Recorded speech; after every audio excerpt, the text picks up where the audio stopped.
So eto na nga mga kaibigan, Alyssa Valdez kumpiyansa sa Creamline na kayang makapasok sa semis at sa finals kahit hindi makapaglaro ang kanilang star player. And bago yan kaibigan, please wag munang kalimutan mag-like and subscribe at pahit ng notification bell. Maraming salamat po. Well mga kaibigan, napakaganda po talaga ng huling naging laban ng Creamline kontra sa Chocomucho Flying Titans. Biruin po ninyo, tinapos lamang nila sa loob ng 3 set ang laban, and very intense and crucial pa yung set 3, which is nakahabol pa nga po ang Creamline kahit tambak na sila ng almost 9 points mga kaibigan. Sa pagkakataong ito, hindi pa nakakapaglaro, hindi pa naglalaro niyan ang kanilang mga star player dahil nga po sa mild injury na sinasabi ng sistema or ng medical team ng Creamline. Si Alyssa Valdez at si Tots Carlos ay alanganin pa.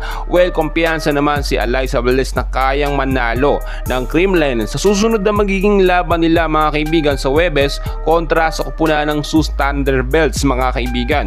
Bariin ninyo yung naging laban sa Chocomucho Flying Titans, pareha silang walang star player. Ang tinutukoy ko sa Chocomucho na star player mga kaibigan at aminin natin na tagabuhat ng Chocomucho ay si Sisi Rondina.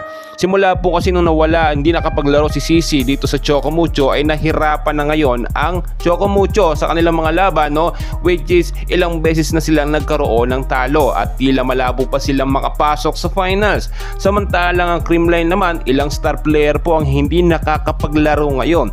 Si Alyssa Valdez, si Tots Carlos, si Gemma Galanza, isama pa natin si Gia Morado na talagang miss na ng CCS ay hindi pa rin nakakapaglaro. But so far, tuloy-tuloy pa rin ang magandang sistema ng Creamline sa pamamagitan ni Coach Sharon Meneses. Nagagamit po kasi ngayon ang mga bench player na talagang alam nating may ibubuga. Wala kasing tapon sa lineup ng Creamline mga kaibigan. Kaya naman kahit sino kanilang makalaban ay talagang nakakapalag sila. Do sabihin na natin na talo ang CCS dito sa Petrogas Angels, pero intense naman yung naging laban.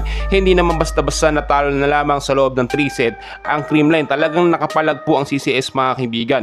Unlike po kasi sa naging laban sa Chocomucho Flying Titans, nakita naman natin 3 set lamang. At yun yung sinasabi natin na intense and crucial na estratehiya ng Creamline na nagpapanalo sa kanila.